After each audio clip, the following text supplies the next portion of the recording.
Let's get going for our final session, and thank you to people who've been able to hang around.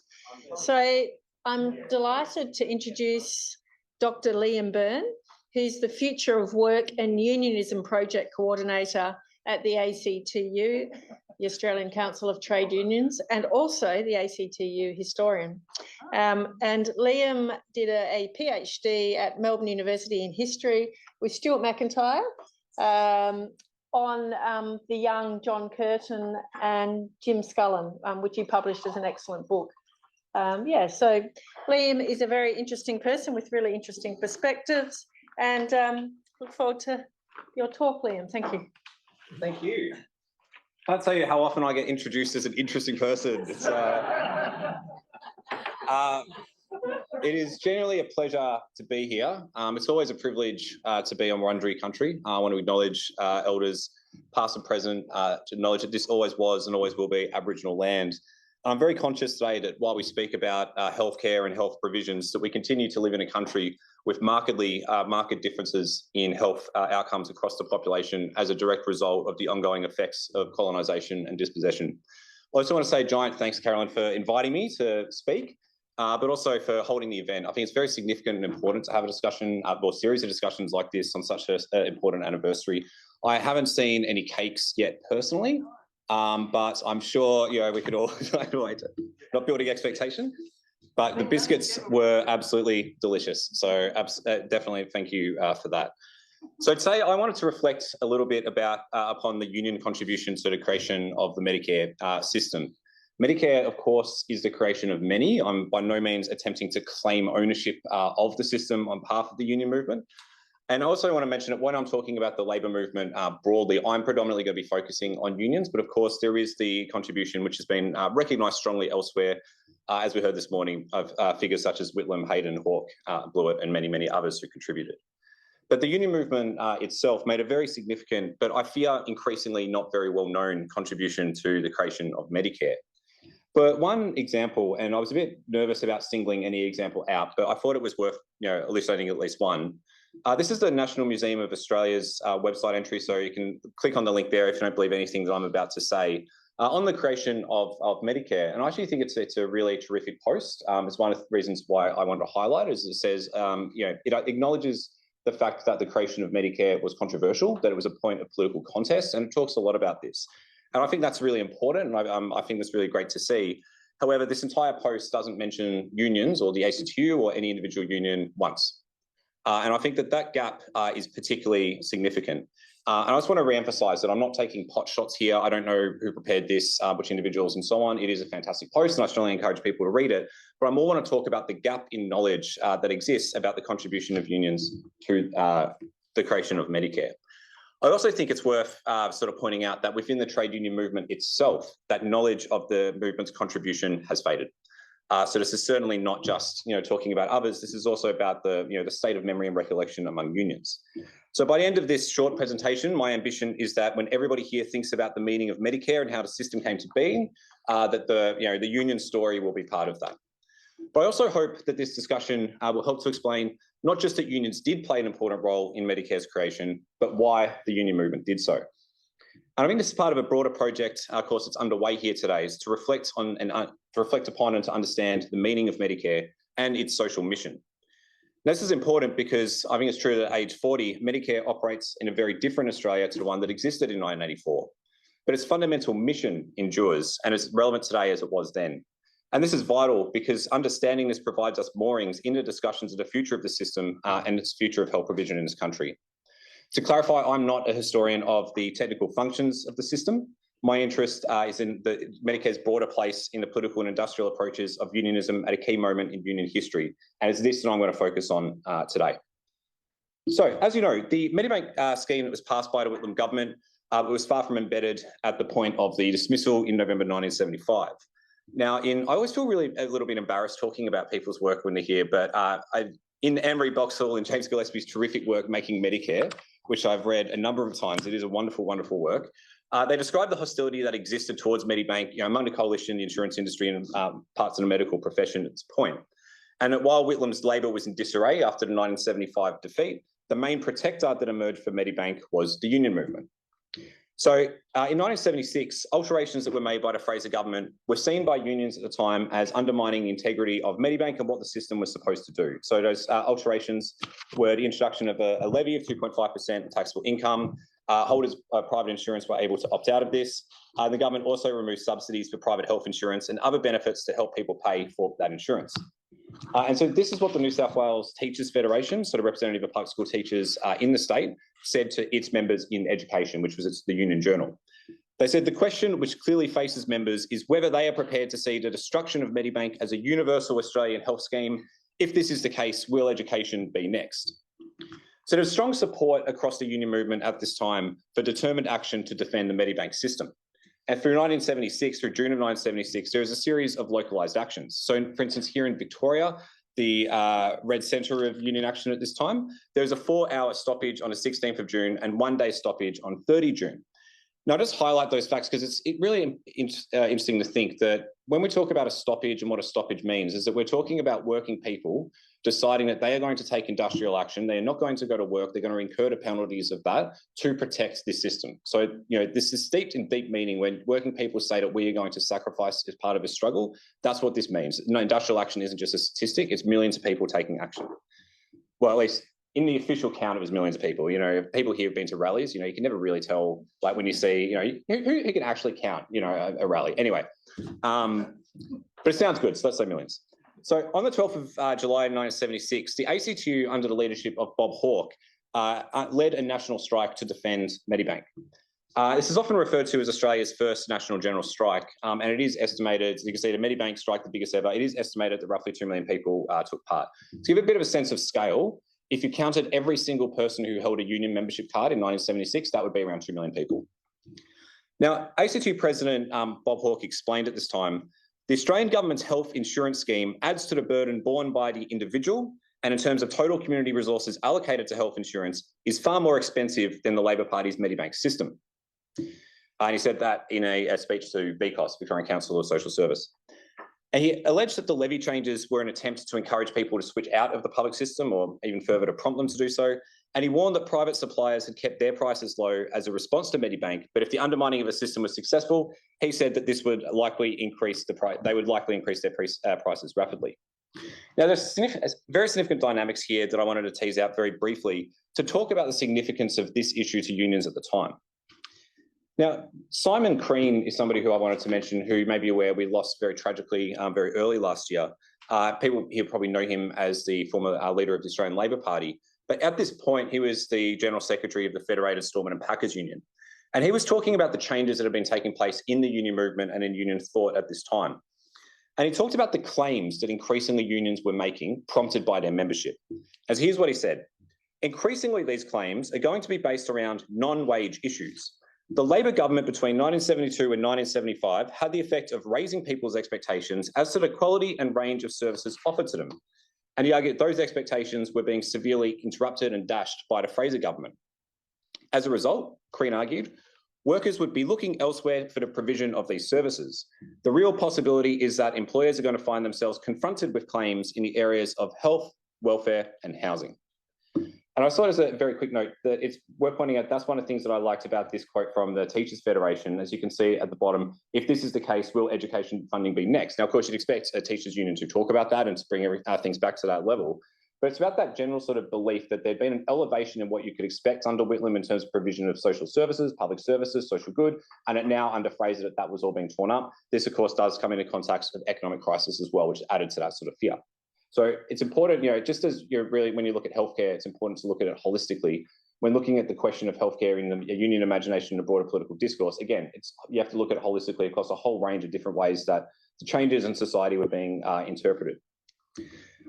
So the union approach to Medibank in particular at this time can be seen as reflecting both the historic ambitions of the union movement, but also the specific changes that were underway at the time as a result of changes in the workforce, union membership, and so on. So the historic mission of unionism is to assert the fundamental humanity of the working person against the commodification of the unrestrained market. So as often talked about, unions are there to seek better wages and conditions, which is absolutely true. That's 100% what we do, but that is why we do it. It's about this humanizing mission and an attempt to say that we have, human beings should have more control over our lives than the market does. Unions do this through collective organisation and collective action. Up until the 1970s, unions had predominantly campaigned around what was known around wages and conditions. It tended not to campaign around issues that were associated as being social issues. There are exceptions to this, of course, but generally it was seen that unions, their parameters were industrial, workplace issues, and other things were not union business. But as Cream was saying, the changes within the workforce, changes that were happening in the economy, changes that were happening as a result of Whitlamism was changing this. And it was increasingly being seen, as the 1976 industrial action demonstrates, that issues that had previously been considered social were now considered union business. They were considered core industrial issues. And this is also a time when the economic crisis that I mentioned was forcing unions to think a bit differently about how to uphold the quality of life of working people other than just traditional wage claims, because this is a time when inflation was spiking, unemployment was growing to what then was unprecedented rates in the post-war era. So there's a question about how can unions begin to build and put pressure for different forms of services that would allow working people's standard of living to be enhanced without just going necessarily for the same wage claims all the time. Not to say they gave up on wage claims, but as an attempt to supplement it. This is a new way to win the rights that resisted commodification and that asserted fundamental humanity. And of course, the question about Medibank universal healthcare was fundamental to this. It was about finding a collective mechanism, a public system, to remove health outcomes, which are essential to our very being, from sheer market outcomes. Which links to Hawke's point that he made about the individualisation of insurance if Medibank was undermined. Because the coalition model was very much perceived as being one of individual response to the management of social and economic risk by the union movement. So it's something that ran counter to the union emphasis on collective strength, collective responsibility, and the innate rights of working people as human beings. Unions did not want insurance as an individual benefit, but as a collective right. Now, the 1976 action was a significant show of public support for Medibank, but not enough to slow down Fraser's attacks on the system. By 1981, the system had been effectively dismantled. What the 1976 strike did do was to consolidate union attitudes to universal health insurance. The system was seen as ours to protect. Ours, they're referring to, the union guys, not us as in historians. But true, I imagine historians had quite a lot of support of Medibank at the time. I haven't actually tested that. Is that true, Carolyn? Would that be? It would be true. And Carol's confirmed it. Thank you. So a return to a universal system became a major priority for the union movement. But with Fraser dismantling the system, and in the context of the parlous economic state that I mentioned, how was this to be achieved? That is the fundamental question that was confronting unions. Now, there are two elements of the union approach at this time, one which is seen as being a bit more traditionally political, and the other one was industrial. So on the one hand, a return to universal health insurance became an increasingly prominent part of the discussions between the Australian Labor Party and the ACTU about what would constitute the proposed Accord agreement. The discussions about the Accord took place over a number of years. But the Accord itself was not formalised until 1983, right on the eve of Bob Hawke's election. It began under Bill Hayden as leadership of the Labor Party, and of course, be aware of Hayden's role with Medibank, and Hawke, of course, assuming the leadership only later on. Now, the Accord, if people are not super familiar with it, was an agreement that unions would demonstrate wage restraint in exchange for the introduction of a social wage or social services. Again, that goes by that logic that I mentioned before of how can we make sure that working people, if the real wages are not being increasing for a certain period of time, because that's an economic necessity, how can we make sure that the quality of life of working people doesn't suffer? One way to do that was to introduce social services, social provisions, things that are going to support people's quality of life. And health insurance, of course, was a major priority for the union movement in these discussions and fundamental to how unions conceived of the social wage. Unions also at this time pursued an industrial strategy, one that would demonstrate that the social wage was possible, and it would also ensure that there would be, not be a united front from employers against the resurrection of a universal system. Now, former ACTU Secretary Bill Kelty has talked about the discussions that took place in 1981, 1982. It's a very, very interesting time. At that point, Kelty had not yet been elected as ACTU Secretary. He was ACTU Assistant Secretary, with particular responsibility of liaison with unions in certain sectors, most notably the oil industry. Kelty, who had a close relationship with Simon Crean, came to a series of discussions where they decided that they wanted to, in Kelty's words, cross the Rubicon. And they persuaded union leaders in the oil industry to pursue a joint claim for wages and health insurance in the sector. So just to give it a little background very quickly, this is a time, there's about 37 unions today. This is pre-amalgamation, where there was around 360 unions that were operating in Australia. 12 of them had coverage, some form of coverage in the oil industry. One of them was the Storeman and Packers Union, which I mentioned Simon Crean was the General Secretary of. The two other most influential ones were the Amalgamated Metalworkers and Shipwrights Union, which had, probably you say Laurie Carmichael was the guiding influence of that at the time, and the Waterside Workers Federation under the leadership of Charlie Fitzgibbon.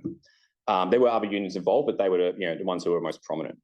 So as a group, the union leaders decided what they were going to do was that they were going to pursue a joint claim for a wage increase, but also health insurance. Because what had happened was that some of the oil companies were based in the United States and they'd offered private health cover as a benefit to top-level managers.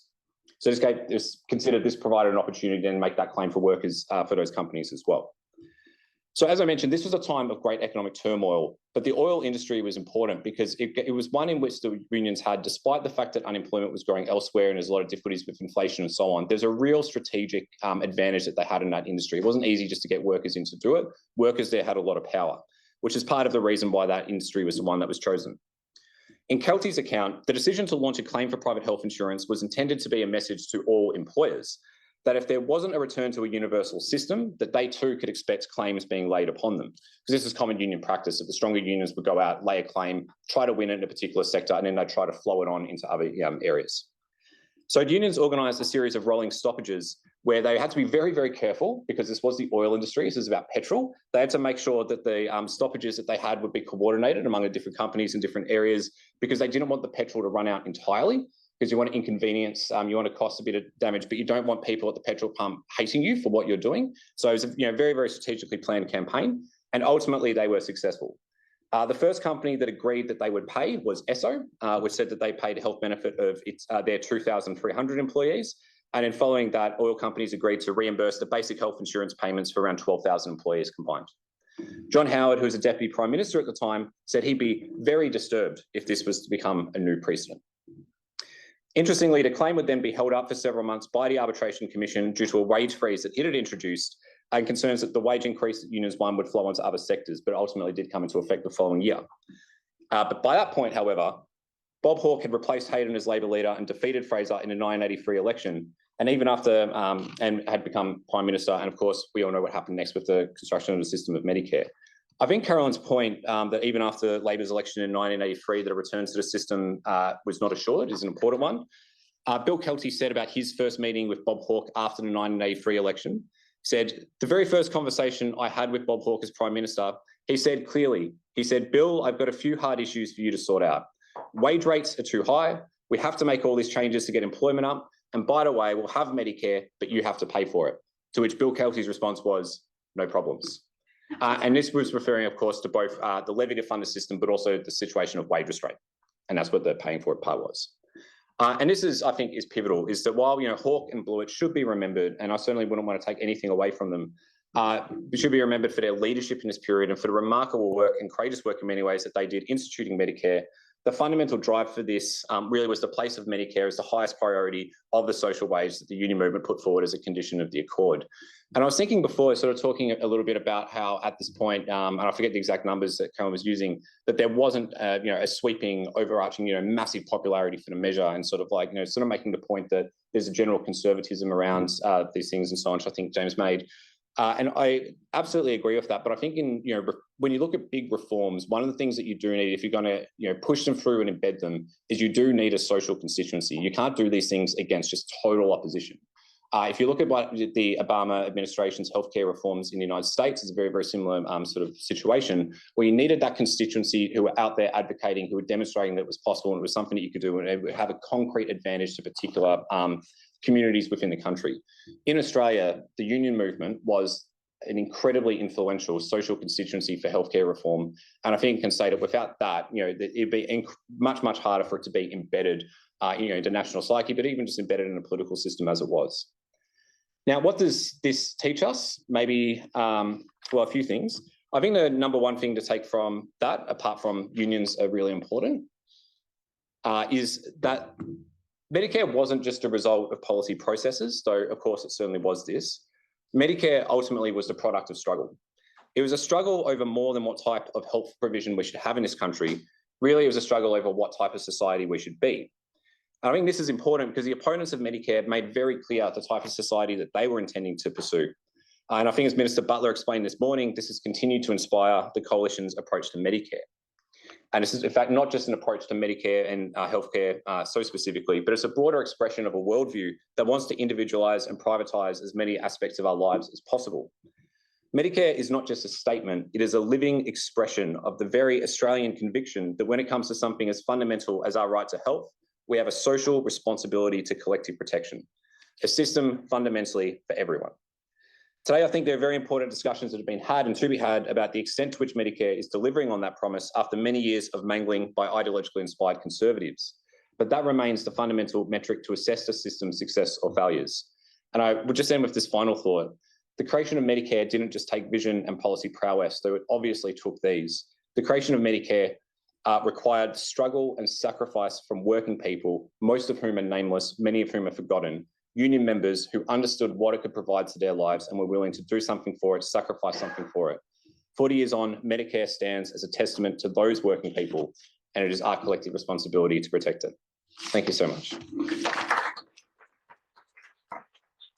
you very much, Liam. Have we got some questions?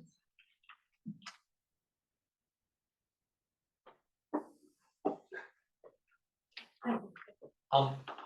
My question, so in the last presentation, Caroline mentioned that New Labour may have supplanted the union advocacy in context of the NHS. Do you think there is an ongoing role for unions in strengthening and supporting Medicare today? And if so, what do you think it is? Well, I think there has been. And I think if you look at when the system has come under probing from sort of forces who question its value and ongoing worth, you often see union advocates, you see union advocacy for the system and what it provides. I think you can see the constant discussions that are taking place and representations made by healthcare professionals within the system about its state and its future. I'm talking about union members such as nurses and others who, of course, at the coalface understand deeply what the system is. And again, I suppose that's one of the things that I would say about this. A lot of discussions about policy and institutions and politics in this country take place without reference to the people who actually allow those systems to exist and to prosper and to develop, because they do the work that allowed them to function. And the thing about unions is that, the thing that we exist to do is to elevate our collective voice as working people. And I think that as long as Medicare exists, there'll always be a place for working people within it. Hopefully that's, that used to be an Australian value, and hopefully it continues to be one. Jim, thank you. Thank you. It's really interesting. Just a quick question about those awards for private health insurance in them. Did they drop that afterwards? Yes. Because the miners' union, of course, still owns private health fund in New South Wales. They often have an ambivalent relationship towards the private system, cheering Medicare and while watching their own profits being undermined. Yeah, and look, I think personally, this is an incredibly underexplored area. I think what exactly was going on in that period, I know that your book discusses it, and is one of the few that does. And I think there's a lot more to be said about union thought and action. One of the things that I think is clear in the union movement is that we've not always been as good at recording our history in the forums that often tends to endure for other movements and social institutions, because we're very heavily reliant on our tradition of oral history. And as we've seen with the passing of Simon and others in recent times, is that the risk of that, of course, is that when people pass on, if their stories haven't been recorded, that it's lost. And so what I did in preparation for this and other work that I'm doing was go back and look at the specifics through the Arbitration Commission, the industrial reporting at the time. And there are things that you can get from that, but the things that you miss are the strategy meetings, the discussions which leaders had when they said, here's what we're going to do. And so there's very strong reliance on some personal accounts on that. So my understanding of the exact process of what happened with the particular oil industry claim was that it was paid back to them as a reimbursement from about October, November 1983. I think they did. So they had a certain period of time where they did get that effectively passed through as a rebate, and then the system came into operation and it wasn't. Speak to Bill Kelty and he'll say that the there was always the intention to give it back as soon as it had been won nationally. And so that was what they went into the struggle with, and that was what was clearly expressed to union members about what they were going to do in our industry. But again, those meetings are very, very rarely recorded for history, unfortunately.